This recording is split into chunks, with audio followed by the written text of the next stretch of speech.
Jerman Perang Dunia Pertama sampai Perang Dunia Kedua hingga saat ini di masa pandemi melakukan printing money besar-besaran. Jepang Perang Dunia Kedua sampai sekarang printing money tidak pernah inflasi, bahkan deflasi. Inggris sejak 200 tahun yang lalu, bahkan Hong Kong pun awalnya adalah printing money hingga saat ini. Amerika sejak tahun 71, Tiongkok sejak tahun 1989.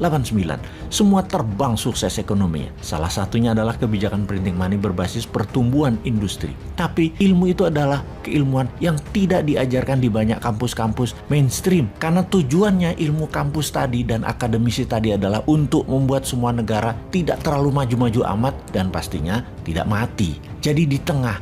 Jadi kalau kita ingin perubahan, yang terpenting adalah keberanian sang pemimpin sebuah negara untuk mengambil keputusan ekonomi seperti begini. Akademisi hanya memberi saran, perbandingan, dan proyeksi. Namun eksekusi adalah mereka yang bernyali.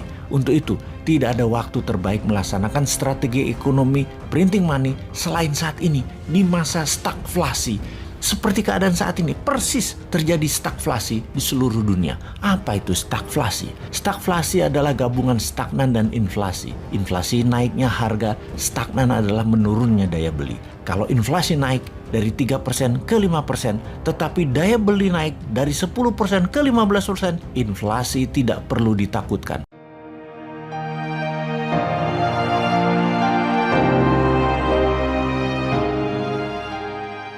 Ketika anak saya yang masih SMP kelas 3 menonton video ayahnya tentang printing money, di mana narasi printing money baru saja keluar dari mulut saya, videonya dimatikan, dia pun balik badan menghadap saya dan mengatakan, "Nanti inflasi dong ayah." Saya asli berkerut kening. Gila nih anak gua, diajarin apa di sekolahnya? Segitu parahnya dan ceteknya melabel printing money dengan inflasi adalah sebuah kepastian. Kayak doktrin agama aja. Ilmu ekonomi itu banyak variannya, banyak syaratnya, berbeda kondisi, berbeda kebijakannya. Kalau dikatakan printing money pasti inflasi, itu bisa dikatakan false knowledge atau ilmu kertas tipu-tipu agar di kepala akademisi dan isi kepala para mahasiswa dan pelajar harus haram printing money itu. Yang boleh printing money cuma dolar dan negara Eropa Barat sekutu Amerika. Di luar sekutu Amerika, maka doktrinnya adalah printing money haram penyebab inflasi. Alhamdulillah, ilmu itu sudah masuk ke sendi-sendi terkecil di seluruh dunia, termasuk kepikiran anak saya yang masih berusia 14 tahun ini. Dan bagi saya, ini bikin murka. Itu doktrin parah banget.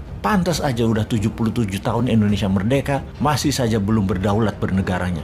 Ini salah satu akibat doktrin parah yang ditelan mentah-mentah. Bener deh, inflasi dan printing money ini tidak sesederhana congornya Bosman. Ada lebih dari 10 varian yang kalau printing money dilakukan maka ada 10 varian lebih hasilnya. Dari hyperinflation dan negara gagal seperti Venezuela sampai super growth ekonomi dan menjadi negara superpower seperti Amerika, Jerman, Inggris, Rusia, dan Tiongkok. Jerman Perang Dunia Pertama sampai Perang Dunia Kedua hingga saat ini di masa pandemi melakukan printing money besar-besaran. Jepang Perang Dunia Kedua sampai sekarang printing money tidak pernah inflasi, bahkan deflasi. Inggris sejak 200 tahun yang lalu, bahkan Hong Kong pun awalnya adalah printing money hingga saat ini. Amerika sejak tahun 71, Tiongkok sejak tahun 1989.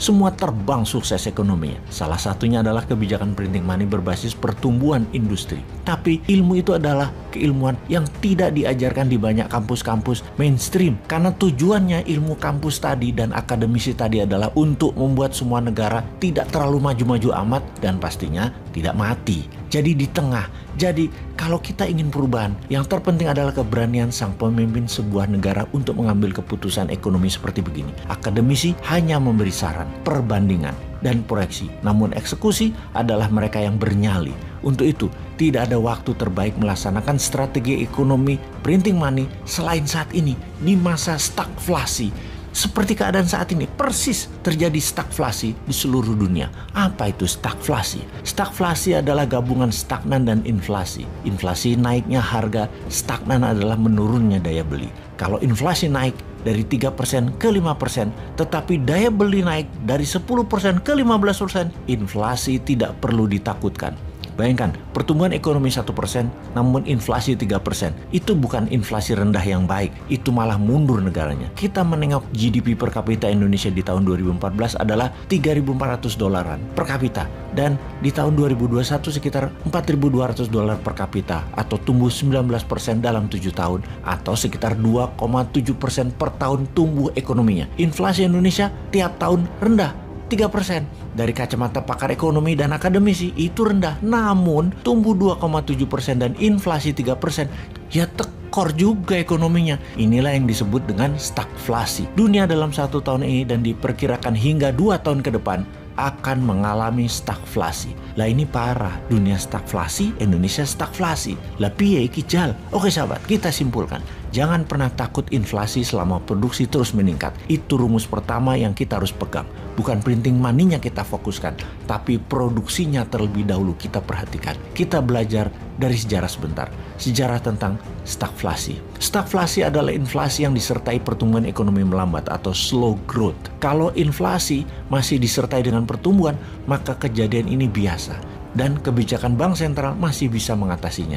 Inflasi tipe ini terjadi karena kebijakan kuantitatif easing, yaitu dibanjiri pasar dengan uang murah. Pastinya terbanyak dengan printing money dibungkus dengan surat hutang negara. Ketika ekonomi overheating, kepanasan karena uang berputar terlalu cepat, harga pun meningkat karena semua orang sanggup beli. Maka ekonomi ditahan sedikit dengan ditariknya uang beredar, dengan suku bunga deposito dinaikkan, suku bunga pinjaman dinaikkan, suku bunga pengendali uang beredar. Efeknya adalah daripada dagang untungnya hanya 5% dan beresiko, mending tarik taruh di bank dapat 6% dan tidak ada resiko. Mendadak dalam waktu cepat, harga turun kembali dan inflasi menjadi terkendali. Strategi itu dinamakan quantitative tightening. Saat ini berbeda. Kita sudah masuk stagflasi dan kenaikan suku bunga bank sentral diragukan bisa mengatasi. Buktinya, The Fed naikkan suku bunga 75 basis point tetap tidak mampu mengatasi stagflasi. Sekarang ini, Amerika keadaannya mirip pada saat Volcker, gubernur Bank Sentral The Fed sebelum dirinya menjabat di tahun 1981.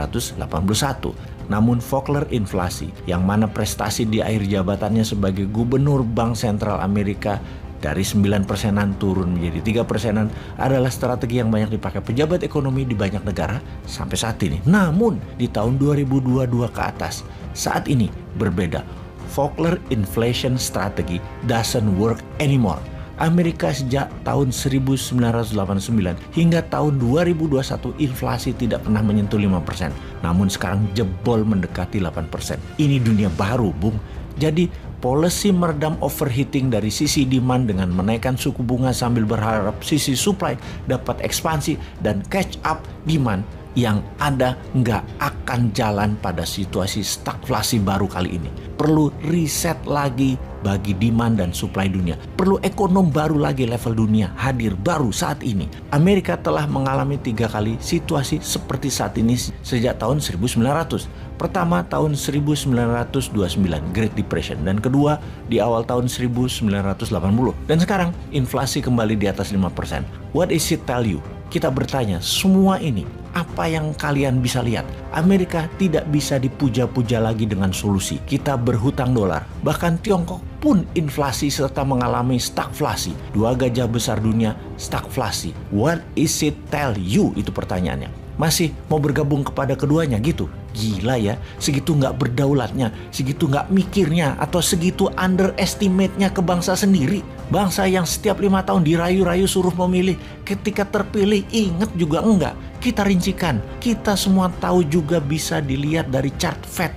Data M2, uang dolar beredar 74 triliun di tahun 2020. Sekarang 2022 menjadi 94 triliun dolar. What is it tell you? Naik 20 billion dolar dalam 2 tahun, dicetak gila-gilaan. Namun, karena negara lain ekonominya memburuk, maka dolar tadi belum mengalir ke negara yang selalu butuh dolar, yang tidak berani cetak uang. Yang masih kita bingungkan adalah kenapa ngutang berani tapi nyetak uang dengan nilai yang sama nggak berani. Kembali ke Amerika, uang beredar banyak, produksi menurun, stagflasi terjadi. Amerika akan kolaps di akhir tahun 2022 ini atau di tahun 2023. Yang pasti di 2024 dunia menjadi sangat menarik. Indonesia siap?